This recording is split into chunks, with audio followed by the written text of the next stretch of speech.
The Arizona sun doesn't just shine on you in Scottsdale. It actively tries to interrogate you. It was one of those aggressively bright, mid-July Tuesday afternoons, where the heat waves literally visibly shimmer off the blacktop, making the perfectly manicured, aggressively beige suburban houses look like they're vibrating. I was standing in my own driveway, sweating through a perfectly good gray t-shirt, holding a 12-inch piece of corrugated plastic attached to a flimsy wire frame. It was a sign. A completely harmless, objectively positive sign that read, in modest blue lettering, "Support the Scottsdale Animal Shelter." That was it. I mean, we aren't talking about a glowing neon billboard advertising a gentleman's club, or a 20-foot inflatable gorilla promoting a used car lot. It was 12 inches of plastic supporting abandoned golden retrievers. But in the eyes of my homeowners association, I might as well have been erecting a monument to anarchy right there on the Bermuda grass. I was barely 3 inches deep into the soil, pushing the wire frame into the dirt near my mailbox, when I heard it. The unmistakable, rhythmic, soul-crushing click-clack of sensible orthopedic sandals hitting the pavement.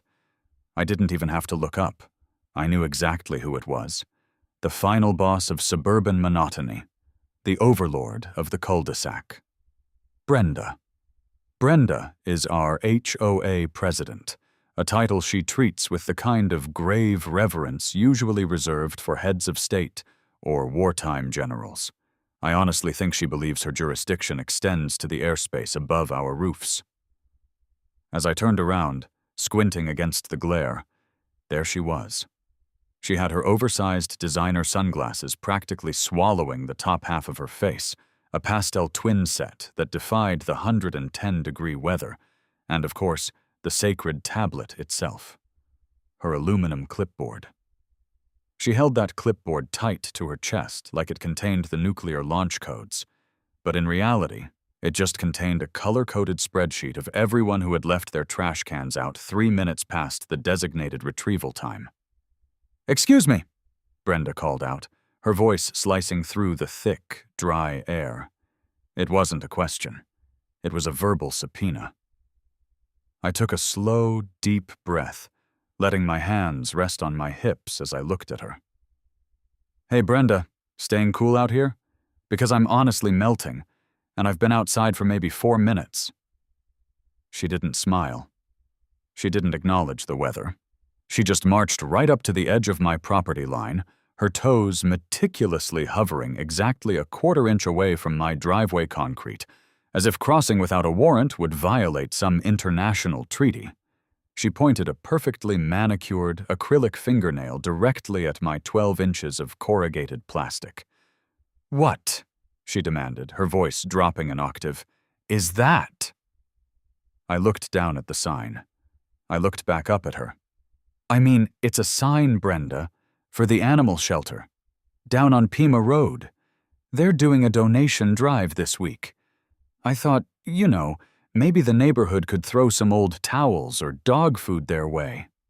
Brenda let out a sharp, exhaled breath that sounded like a bicycle tire suddenly deflating. She adjusted her grip on the aluminum clipboard. "You know full well what I am asking. You cannot have that here. It is a visual nuisance. It is an unregulated display." "A visual nuisance?" I asked, genuinely baffled, wiping a bead of sweat from my forehead. "Brenda, literally the house 3 doors down has a lawn jockey that looks like it's possessed by a demon, and the Miller family still has their Christmas lights stapled to their gutters, and it's July. How is a puppy charity sign a visual nuisance?" "The Miller family has been issued a series of escalating warnings regarding their holiday decor," Brenda said, her tone as dry as the desert landscaping she so fiercely regulated. "And the lawn ornament is currently under review by the Architectural Committee. But this is a blatant, willful violation of Article 4, Section 2 of the Covenants, Conditions, and Restrictions of the Whispering Pines subdivision, and I will not tolerate it." Article 4, Section 2, I repeated slowly, letting the sheer absurdity of the conversation wash over me. Right, the big one. Tell me, Brenda, does Article 4, Section 2 specifically hate golden retrievers, or is it just all charitable causes in general? Don't be insolent, she snapped, unclipping a thick, terrifyingly heavy pen from her clipboard. She flipped to a fresh, carbon copy pink slip. I could hear the paper crinkle in the heat. Article 4, Section 2 clearly states, and I quote because I practically wrote it, absolutely no yard signs, banners, flags, or earthly penetrations of any kind displaying text, imagery, or commercial messaging shall be permitted on any lot, regardless of intent, without the express written consent of the Board of Directors. Did you submit a formal request to the board for this earthly penetration? Did I submit a— Brenda, listen to yourself. Earthly penetration? It's a piece of wire. I pushed it into the dirt with my thumb. The worms have done more structural damage to the soil today than this sign has. Ignorance of the bylaws is not an excuse, she declared, scribbling furiously on the pink slip. The sound of her pen scratching against the paper was like nails on a chalkboard. We have property values to maintain. If I let you put up a sign for a dog shelter, next week someone will put up a sign for a political candidate. The week after that, we'll have people advertising their Tupperware parties on the medians. It will be chaos. Absolute, unmitigated chaos. Right, because the leap from dog food donations to complete societal collapse is basically a straight line, I guess, I said, leaning casually against my mailbox. I was trying to keep it light, trying to brush it off, but I could feel that familiar hot spark of irritation flaring up in my chest.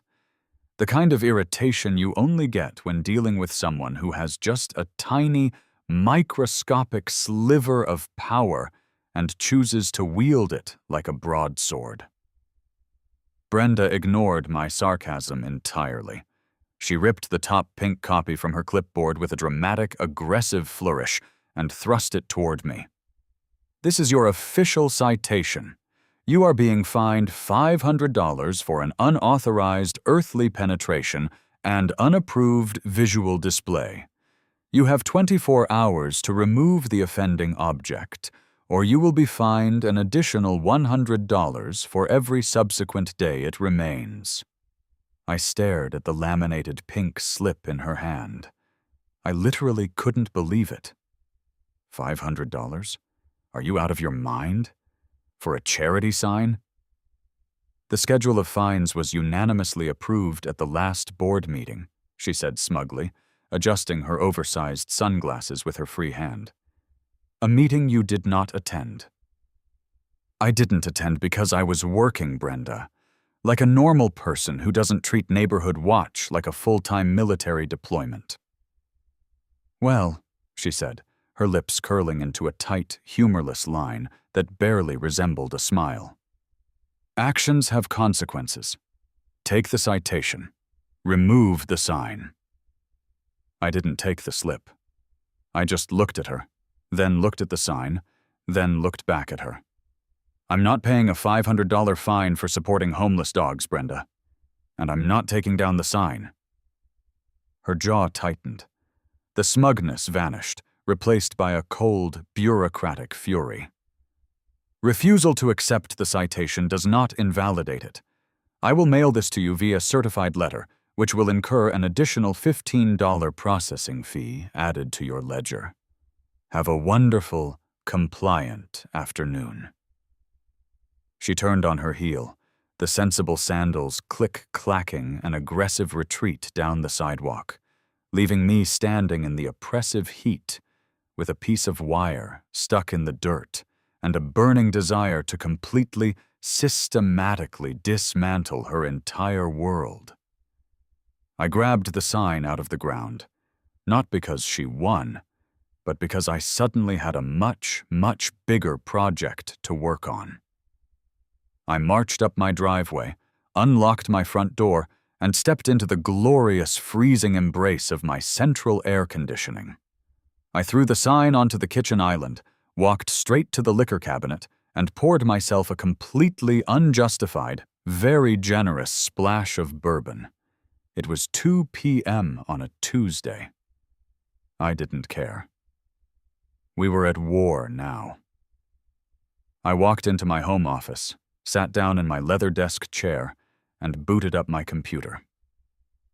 If there is one thing I have learned in my 30-something years on this planet, it's that people like Brenda only have power because nobody ever bothers to read the fine print. They bank on the fact that normal, sane people will just pay the fine to make the headache go away. They rely on exhaustion. But I wasn't exhausted. I was petty. I was incredibly, monumentally petty, and I had a dual monitor setup and high-speed internet. I logged into the HOA's clunky, terribly designed web portal. It looked like it hadn't been updated since 2004. I navigated to the Governing Documents section and downloaded the massive 80-page PDF of the covenants, conditions, and restrictions. The holy text. The weapon Brenda used to bludgeon the neighborhood into submission. I hit Ctrl+F and typed in yard sign. Nothing. I tried sign. There it was, Article 4, Section 2. I leaned in, sipping the bourbon, letting the harsh burn sharpen my focus. I read the exact text Brenda had quoted at me in the driveway. Absolutely no yard signs, banners, flags, or earthly penetrations of any kind displaying text, imagery, or commercial messaging shall be permitted on any lot, regardless of intent, without the express written consent of the Board of Directors. I read it once. I read it twice. I read it a third time, parsing every single comma, every single preposition. Earthly penetrations of any kind shall be permitted on any lot. A slow, malicious smile started to creep across my face. I mean, the wording was so specific, so aggressively, ridiculously specific. They were so obsessed with people driving wooden stakes and metal wires into their precious uniform landscaping that they had completely localized the ban to the physical earth of the private lots. But I needed more. An HOA is essentially a micro-government, but it still exists within the macro-government of the actual city. So, I opened a new tab and pulled up the City of Scottsdale Municipal Code. I started digging into zoning laws, property boundaries, and public right-of-ways. I spent 3 hours at that desk. I went down rabbit holes of municipal property law that would put a first-year law student to sleep. I cross-referenced the HOA's plat maps with the county assessor's office. I looked at historical building permits for the Whispering Pines subdivision. And then, right around 5:30 p.m., as the sun began to cast long golden shadows across my offending front lawn, I found it. The Holy Grail. The ultimate, undisputable loophole that Brenda had completely overlooked. 10 years ago, the Whispering Pines HOA was facing a massive budget shortfall. The roads in the neighborhood were cracking, and the cost to repave them was going to require a massive special assessment fee from every homeowner. To avoid a neighborhood riot, the previous HOA board made a strategic, desperate decision. They filed paperwork with the city to officially dedicate the private neighborhood streets to the City of Scottsdale. By deeding the streets to the city took over the financial burden of maintenance, paving, and street sweeping. It saved the HOA hundreds of thousands of dollars. But it also fundamentally changed the legal status of the asphalt in front of my house. The streets were no longer private HOA property. They were publicly dedicated municipal streets. They were public right-of-ways.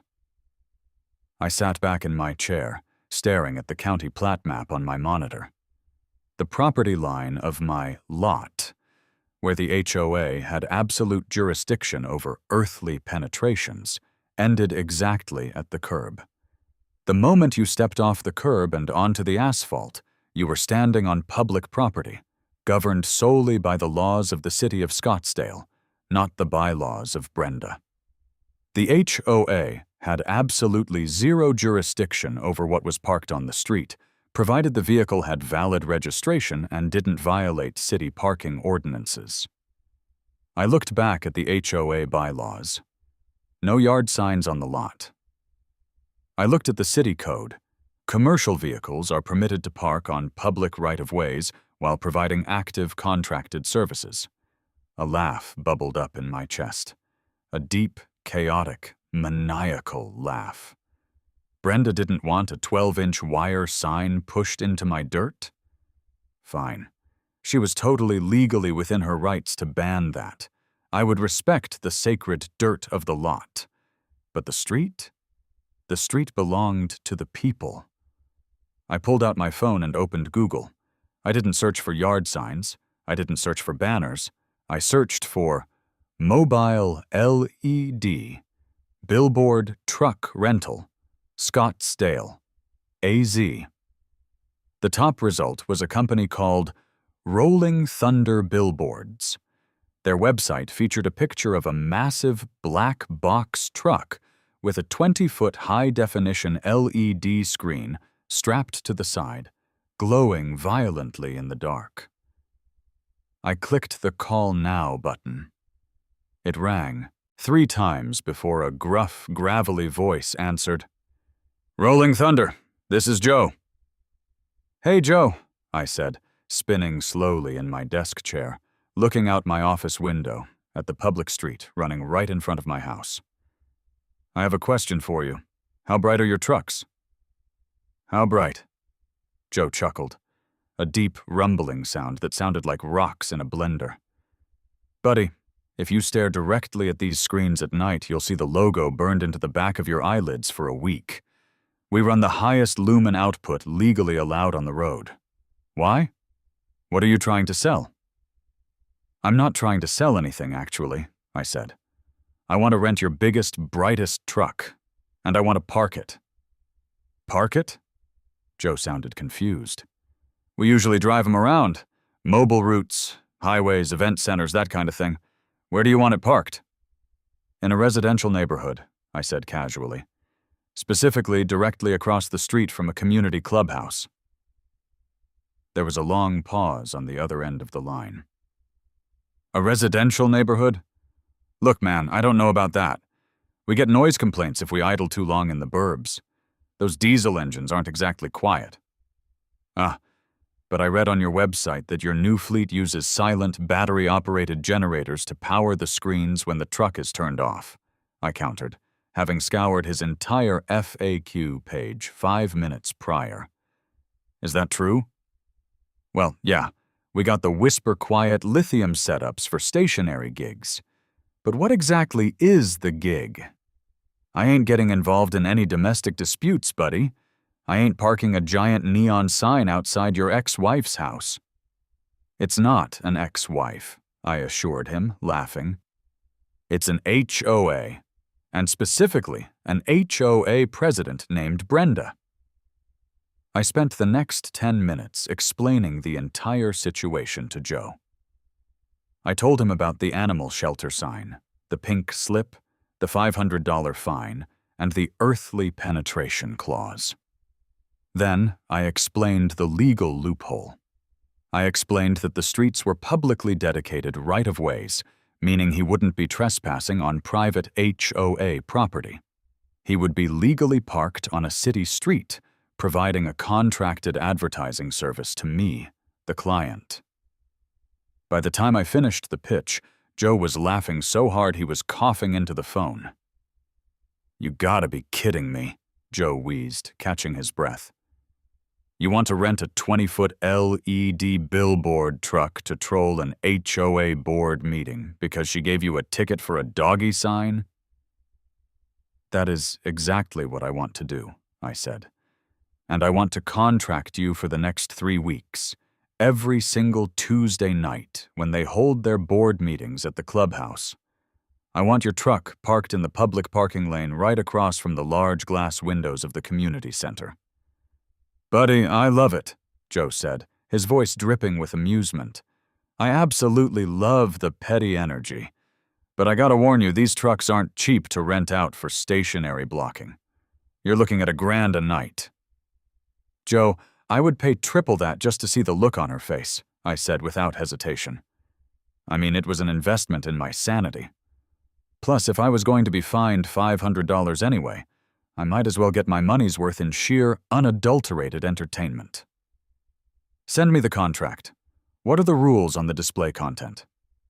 "City code says no nudity, no profanity, no direct threats," Joe rattled off mechanically. "Other than that, it's your canvas, Picasso. What do you want it to say?" "I'll design the graphics and send over the files tonight," I told him. "Just make sure the truck is parked and glowing by exactly 6:45 p.m. next Tuesday. The board meeting starts at 7 o'clock. "You got it, boss.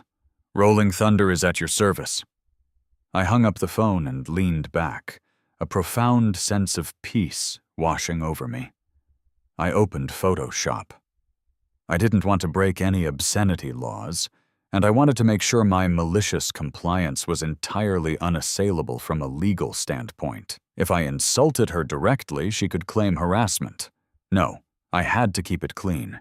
I had to keep it related to the original crime. I created a massive, high-resolution canvas. I set the background to a blinding, fluorescent hot pink, the exact color of the carbon copy citation slip she had shoved in my face. In massive, bold, 80-point white font that would be visible from space, I typed out the message.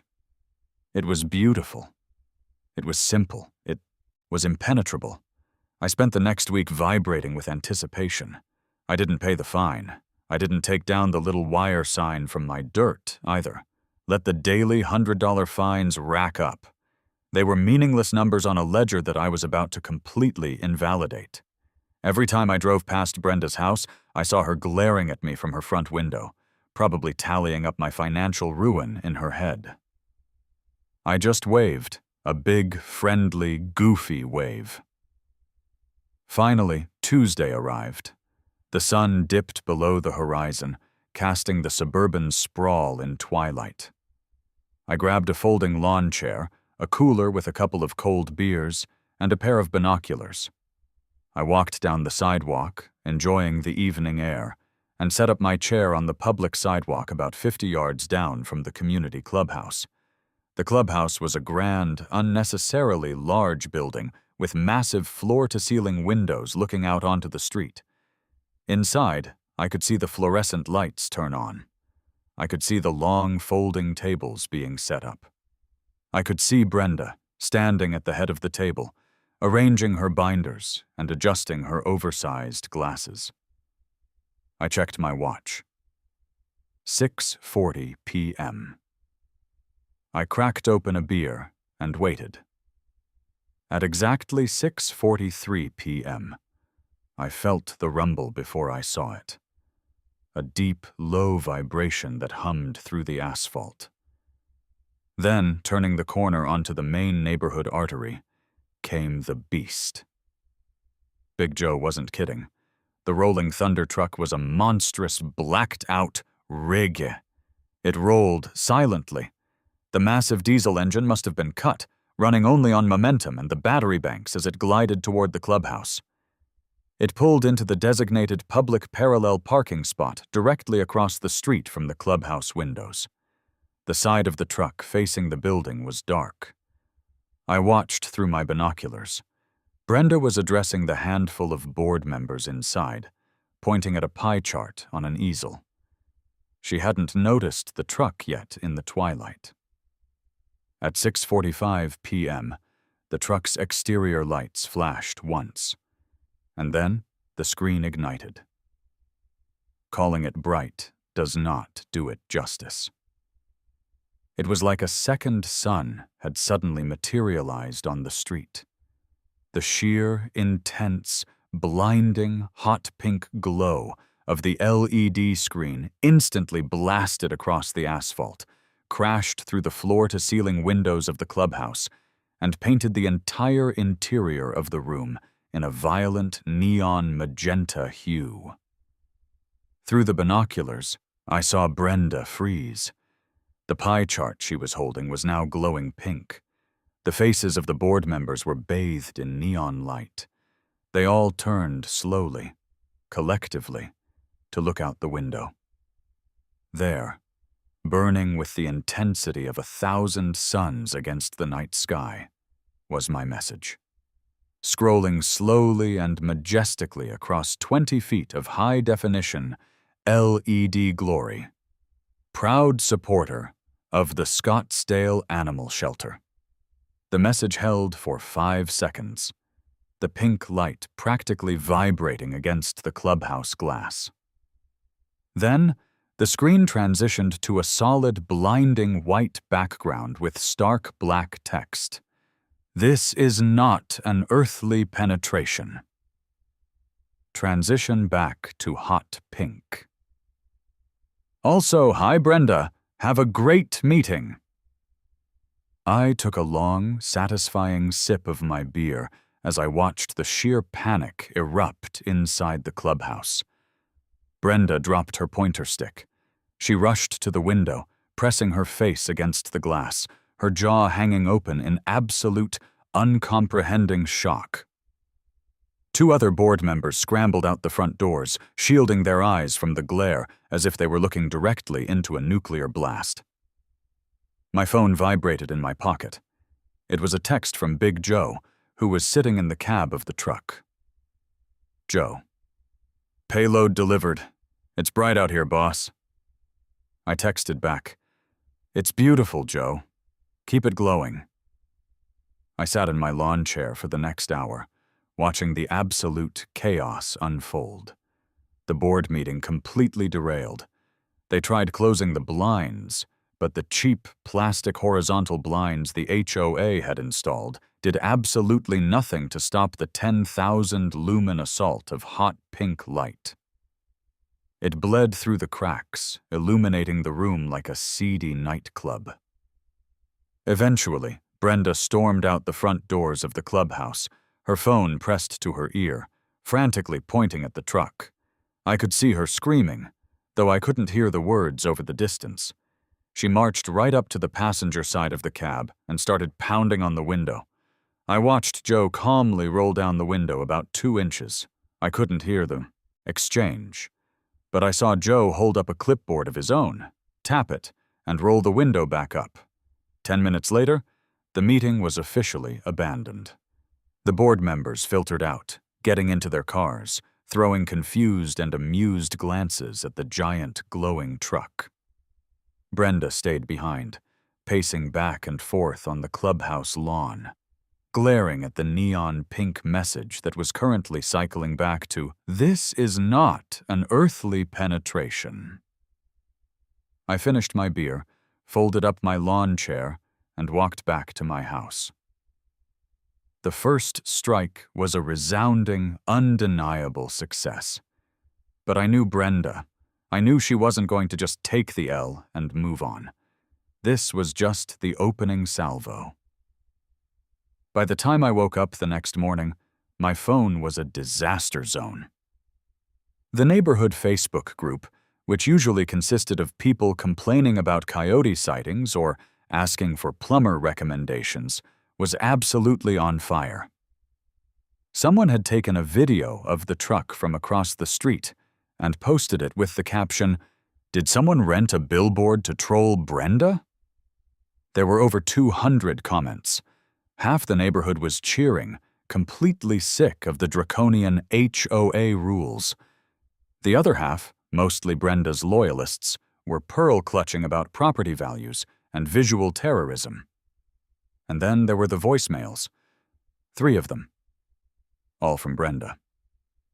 I poured a cup of coffee, leaned against my kitchen counter, and put the phone on speaker. "Beep. This is Brenda. You think you're clever. You think this is a joke. That vehicle is a massive violation of neighborhood ordinances. I am issuing an immediate emergency fine of $1,000 for commercial dumping and light pollution. Remove it immediately, or we will pursue foreclosure on your property." I rolled my eyes. Foreclosure. Classic Brenda overreach. Beep. Me again. The truck is still there. It's 8 a.m. I have called the towing company. We are having it forcibly removed. You will be responsible for all impound fees. My eyebrows shot up. A towing company? I quickly dialed Big Joe. "Joe, tell me you're at the truck," I said the second he answered. "I'm sitting in the cab, eating a breakfast burrito, boss," Joe mumbled, chewing loudly.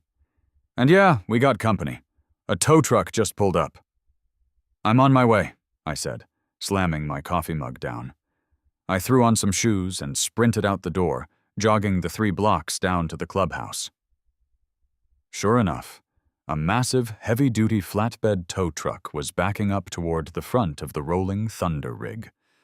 Brenda was standing on the sidewalk, arms crossed, wearing a wide-brimmed sun hat and a look of absolute vindictive triumph. I jogged up, slightly out of breath, just as the tow truck driver, a burly guy in a high-vis vest with the name Rick stitched on the chest, was hopping out of his cab, dragging thick metal chains behind him. "Hey, Rick!" I called out, waving my hands. Rick paused, looking at me, then at Brenda, then back at me. "You the owner of this rig?" "No, I'm the client who contracted it," I said, walking right up to the gap between the 2 trucks. "And I strongly advise you to put those chains away before you commit a felony." Brenda let out a sharp, mocking laugh. "Don't listen to him, Rick. This vehicle is illegally parked on private community property. The Homeowners Association authorizes the immediate impound." Rick looked tired. He looked like a guy who just wanted to hook up a car and get paid, not mediate a suburban turf war. He started walking toward the front axle of Joe's truck. "Rick, buddy, look around you," I said, my voice steady, projecting loudly enough for Brenda to hear every word. "Look at the street signs. Look at the curb. This is not private community property. This is a public right-of-way dedicated to and owned by the city of Scottsdale." Rick stopped. The chains clanked against the asphalt. He frowned, looking down at the street. "He's lying!" Brenda shrieked, taking a step off the curb. "This is the Whispering Pines subdivision. We govern these streets." "You govern the landscaping, Brenda," I shot back. I pulled a folded piece of paper out of my back pocket. I had printed the county plat map the night before, specifically for this scenario. I unfolded it and held it out to Rick. "Here is the city zoning map. Whispering Pines dedicated these streets to the municipality in 2016. This vehicle is legally parked in a public zone. It has valid commercial plates. The driver is inside. The cab." I pointed up to the window. Joe grinned and gave Rick a little 2-finger salute. "If you hook chains to a legally parked commercial vehicle on a public street without police authorization or city impound orders," I continued, making direct eye contact with the tow driver, "that is not a private property tow. That is grand theft auto. And my man Joe up there has cameras rolling on all 4 sides of his rig." Rick stared at the plat map in my hand. He looked up at the massive LED screen, which was currently softly glowing with a daytime-adjusted message. "Good morning, Scottsdale." He looked at Brenda, who was practically vibrating with rage, her face turning a deep shade of crimson under her sun hat. "Tow the vehicle, Rick," she demanded, stomping her foot. "The HOA will indemnify you." Rick let out a long, heavy sigh. He dropped the heavy metal hook onto the street with a loud clang. He wiped his greasy hands on his pants and looked at Brenda. "Lady," Rick said, his voice flat and completely devoid of customer service charm, "I don't get paid enough for this suburban drama. I tow repossessions. I tow wrecks. I don't tow legally parked box trucks on public streets just because you don't like the paint job." "I have an emergency authorization from the board," she yelled, waving her clipboard. "You can have a note from the Pope, lady, it don't matter," Rick grumbled, turning around and walking back to his cab. "He's right. If the city owns the street, I need a cop to authorize the drag. Call parking enforcement." Rick climbed into his cab, slammed the door, and the massive flatbed roared to life, pulling away and leaving Brenda standing on the curb, utterly defeated by the very municipal zoning laws she had tried to weaponize against me. I looked at her. She was staring after the tow truck, her mouth opening and closing silently. "Have a wonderful compliant afternoon, Brenda," I said politely, turning around and walking back toward my house. But I knew as I walked away, feeling the rush of victory, that this wasn't over. Not by a long shot. Brenda wasn't the kind of person to concede. If she couldn't use the tow company, she was going to use the only other weapon left in her suburban arsenal. She was going to call the cops. And honestly, I was counting on it. I literally didn't even make it all the way back to my front door before I saw Brenda aggressively jabbing her acrylic nails into her smartphone screen. I mean, you could just tell from the way her shoulders were hiked up to her ears that she was dialing 911. Not the non-emergency line, mind you, because in Brenda's world, a parked commercial vehicle was a DEFCON 1-level threat that required immediate tactical intervention.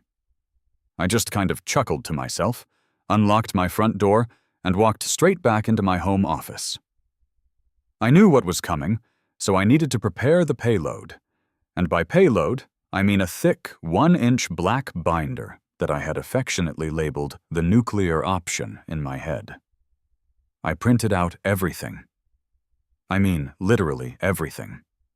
I had the Scottsdale Municipal Code regarding commercial parking on public right-of-ways, highlighted in a very obnoxious neon yellow.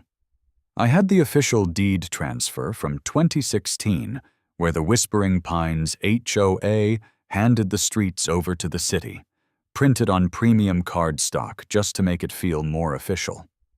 I even printed out the specific city definition of what constitutes a yard sign versus a commercial vehicle in active service, just so there was absolutely no ambiguity. I snapped the binder shut, grabbed a couple of bottles of water from the fridge, and strolled right back out into the heat. I figured Big Joe might be getting thirsty. And honestly, I wanted a front row seat for the absolute meltdown that was about to occur. When I got back down to the clubhouse, the situation had escalated from tense to just plain ridiculous. Brenda was pacing back and forth on the perfectly manicured grass, holding her clipboard like a shield. Big Joe was sitting on the back bumper of his massive truck, casually eating a bag of sour cream and onion potato chips, totally unbothered by the fact that the screen above him was currently flashing a blindingly bright message that read, "Did you know dogs reduce stress, unlike some people?" "Hey, Joe," I called out, tossing him a water bottle. "You doing all right out here?" Joe caught the bottle with one massive hand, popped the cap, and took a swig. "Honestly, buddy, this is the most entertaining gig I've had all year. Lady over there has been on the phone for 20 minutes telling someone that she's being held hostage by light pollution. It's wild." "Yeah, well, the cavalry should be arriving any minute," I said, leaning against the side of the truck. "You might want to grab your clipboard, too. Just your standard rental agreement, showing I contracted you for an active advertising campaign."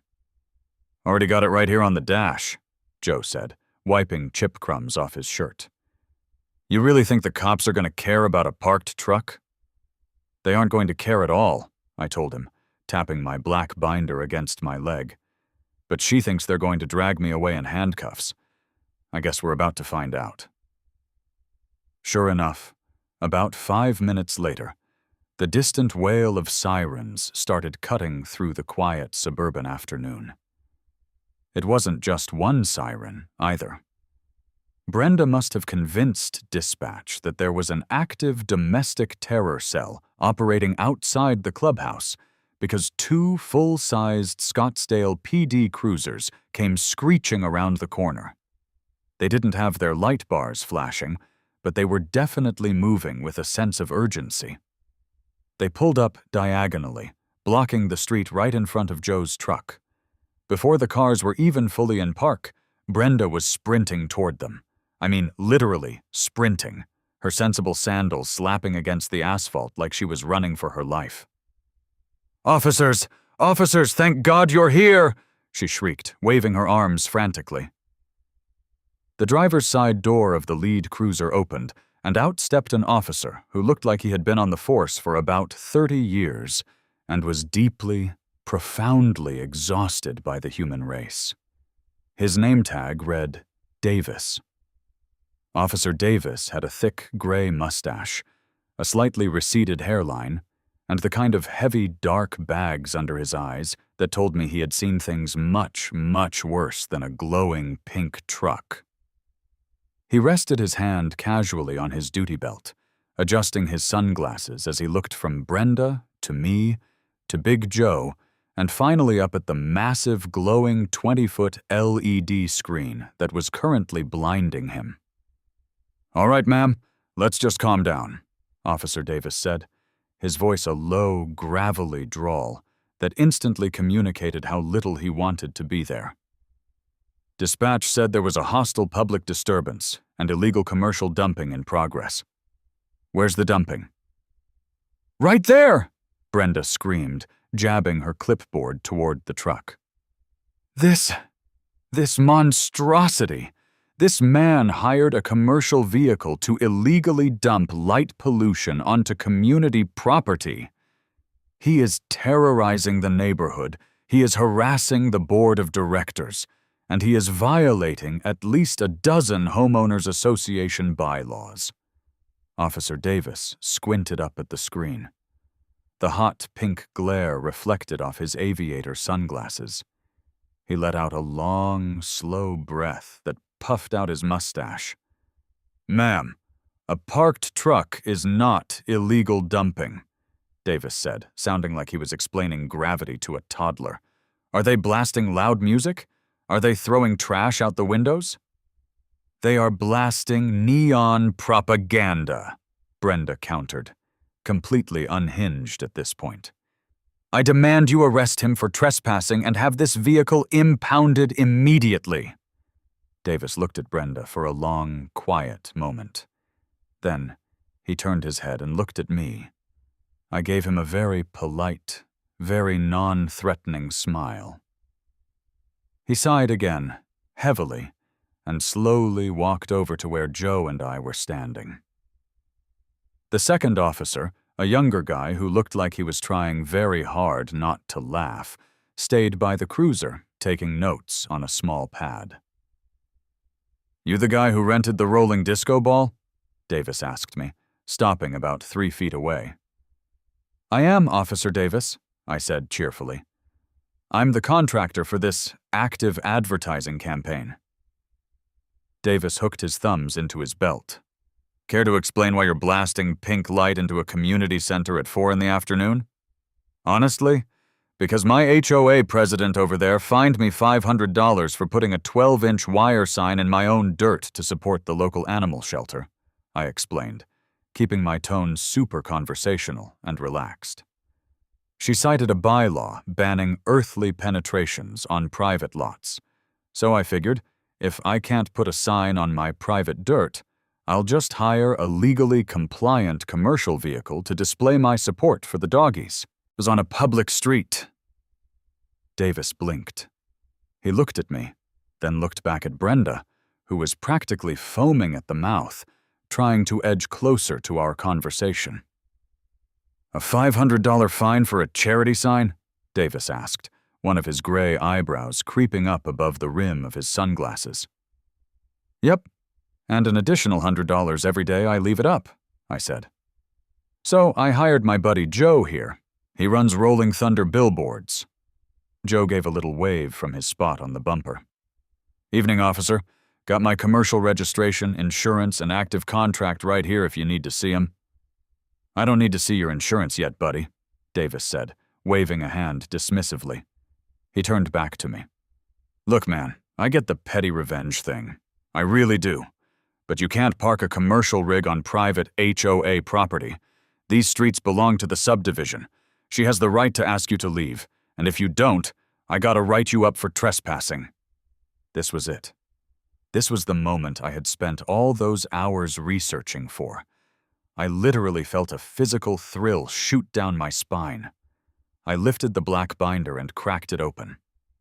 "Actually, Officer Davis, that's where you're slightly misinformed," I said, flipping to the first tab. "And I don't blame you because nobody ever actually reads these things. But this specific street? It hasn't belonged to the HOA for almost a decade."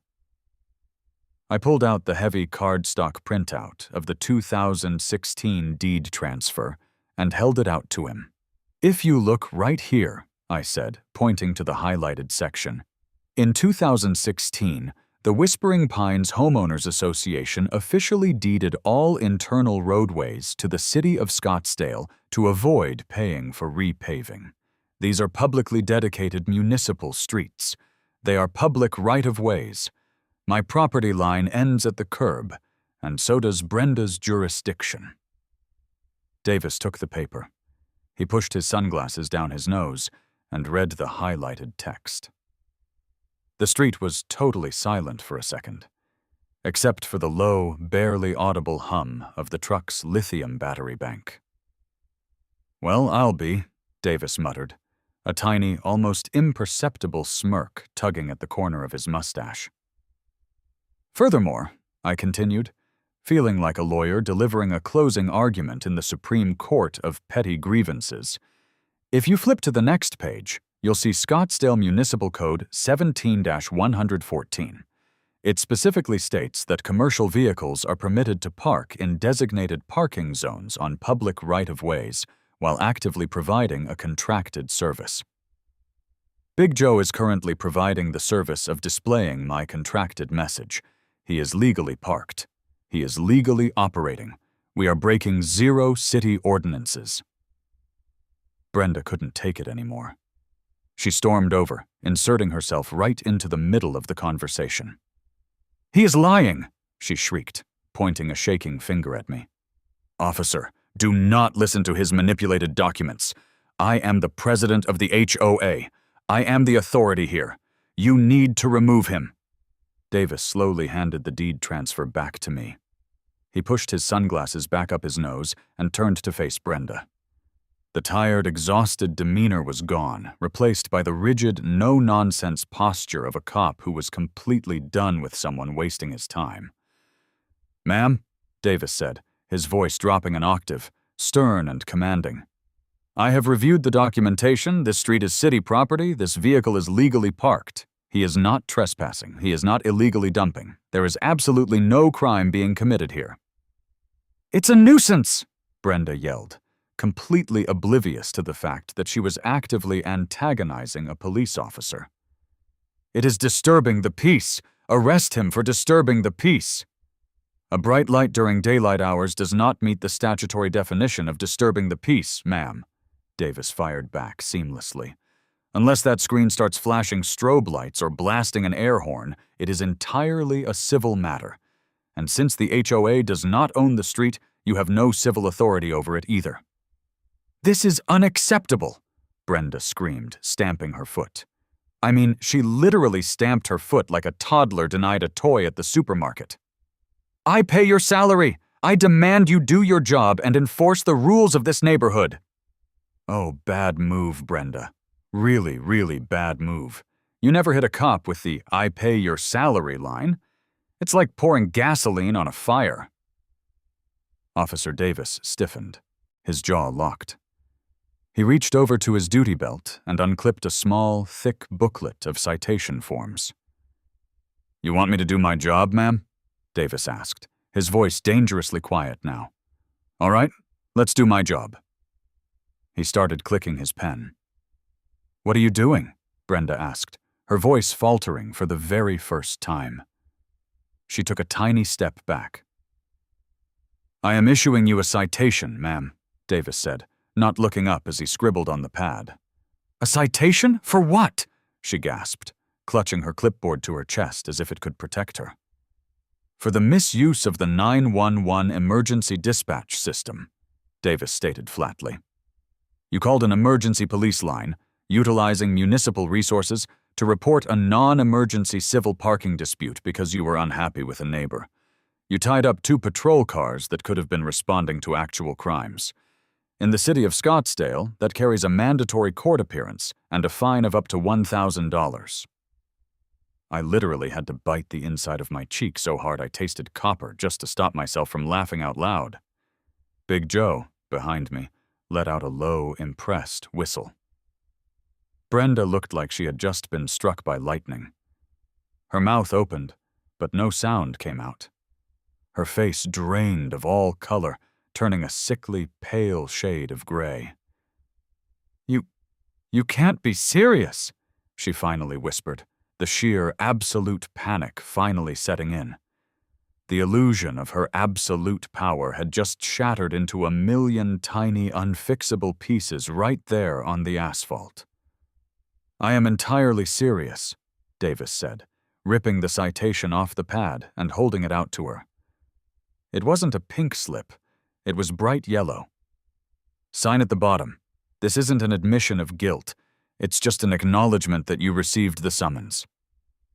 Brenda's hands were shaking so violently she could barely hold the pen. She scribbled something that looked vaguely like a signature on the bottom line. Davis handed her the copy, clipped his book back onto his belt, and turned back to me. Like I said, buddy, Davis murmured, his tone softening just a fraction. I get the petty revenge. But maybe don't keep it parked here all night, yeah? My shift ends at 6, and I really don't want to come back out here for another noise complaint. Understood, Officer Davis, I said, giving him a respectful nod. We'll pack it up right after the scheduled HOA meeting ends at 8 p.m. Have a safe shift. Davis grunted, tipped his hat slightly to Big Joe, and walked back to his cruiser. The younger officer, who was now visibly grinning, got into the passenger seat. They threw it into reverse, backed out, and drove away, leaving Brenda standing completely alone on the public right-of-way, holding a yellow police citation, while my massive LED truck silently flashed the words, "Still not an earthly penetration." I didn't say a single word to her. I didn't need to. I just turned around, gave Joe a high five, and walked back to my house. The war wasn't just won. It was a total, unconditional surrender. The next morning, the fallout was absolutely legendary. If I thought the neighborhood Facebook group was wild before, it was nothing compared to the absolute nuclear detonation that occurred overnight. Someone, and honestly I still don't know who, but I owe them a fruit basket, had been standing on their porch across the street and filmed the entire interaction with the cops. They captured Brenda screaming. They captured Officer Davis laying down the law. And most beautifully, they captured the exact moment Brenda was handed a criminal citation for abusing 911. The video had over 400 comments by 9 a.m. People who hadn't spoken up in years were suddenly airing every single grievance they had ever had against the HOA. People were sharing pictures of the ridiculous fines they had received for leaving a garden hose uncoiled or having a trash can visible from the street at 6:01 p.m. The regime was collapsing in real time. Around noon, my doorbell rang. I checked the security camera. It wasn't Brenda. It was Gary. Gary was the HOA Vice President, a generally quiet guy who always looked like he was terrified of his own shadow and mostly just agreed with whatever Brenda said to avoid getting yelled at. I opened the door. Gary was standing there, holding a manila folder, looking incredibly uncomfortable. "Hey, Gary, what's up?" I asked, leaning casually against the doorframe. "Hi, look, can we talk?" Gary asked, nervously, shifting his weight from one foot to the other. Off the record? I don't know, Gary, I said, crossing my arms. Is this a public right-of-way conversation or a private lot conversation? Gary winced. Yeah, okay, I deserve that. Look, the board held an emergency executive session last night after the incident. You mean after the president of our community was criminally cited by the police for weaponizing dispatch over a puppy charity sign? I asked, making sure to hit every single syllable perfectly. Yes. That, Gary sighed, looking completely defeated. Look, man, she's taking a temporary leave of absence from her duties as president. Effective immediately.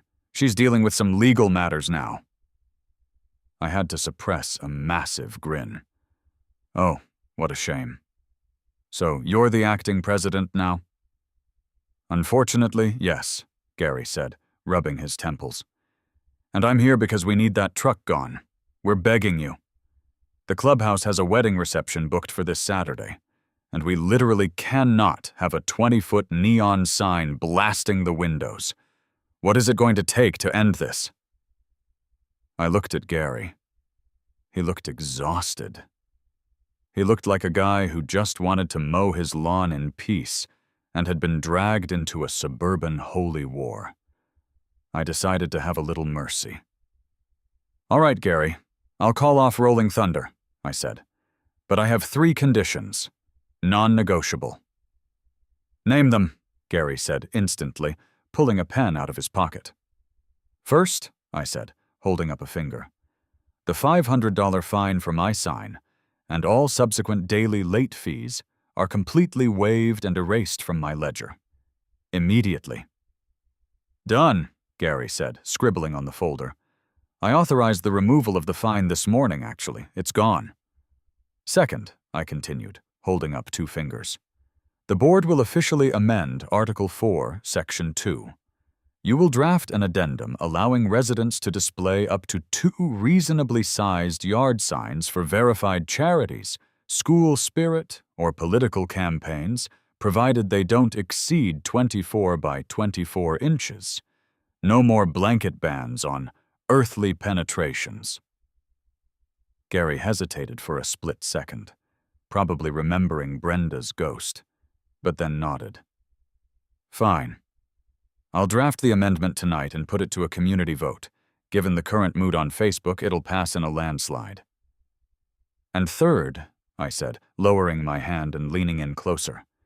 This was the kicker. Brenda is going to make a personal public donation of $500 to the Scottsdale Animal Shelter. And she's going to post the receipt on the neighborhood Facebook group, along with an apology for wasting city police resources. Gary's eyes went wide. Man, she is going to lose her mind if I tell her that. She might actually explode. That's not really my problem, Gary, is it? I said with a shrug. If she doesn't, I still have Big Joe on retainer for the next 3 weeks. I hear you have a wedding reception this Saturday.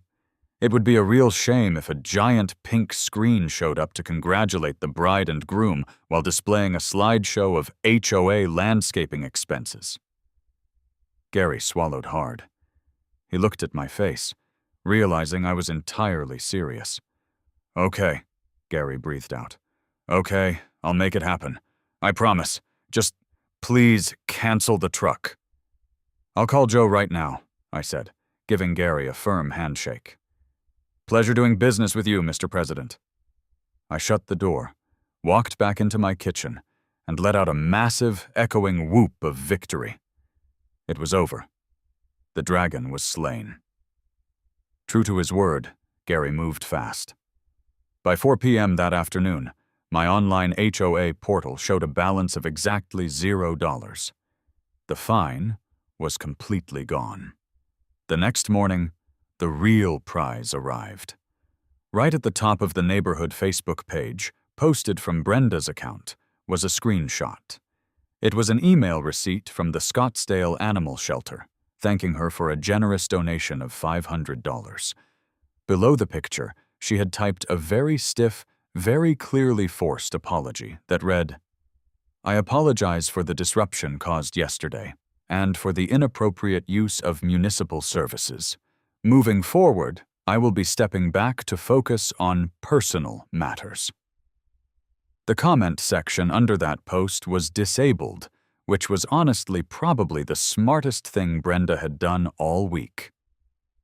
I grabbed my coffee, walked out my front door, and looked at my front lawn. The little wire sign for the animal shelter was still there, right where I had left it. The dirt had been penetrated. The earth had been pierced, and it was going to stay right there until the donation drive was over. I walked over to a small decorative planter near my porch, picked up a tiny ceramic garden gnome, and walked it over to the grass. With a firm, satisfying push, I stabbed the gnome's little metal stake directly into the Bermuda grass right next to the sign. Another unauthorized earthly penetration. Sometimes, dealing with absolute dictators in these little suburban micronations feels impossible.